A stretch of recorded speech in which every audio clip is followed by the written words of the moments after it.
You ask Tiger to solve. This deals with linear equations with one unknown. The final result is x equals 3. Let's solve it step by step. Group all x terms on the left side of the equation.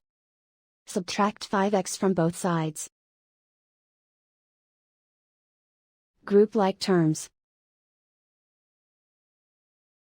Simplify the arithmetic. Group like terms. Simplify the arithmetic. Group all constants on the right side of the equation. Subtract 3 from both sides. Simplify the arithmetic.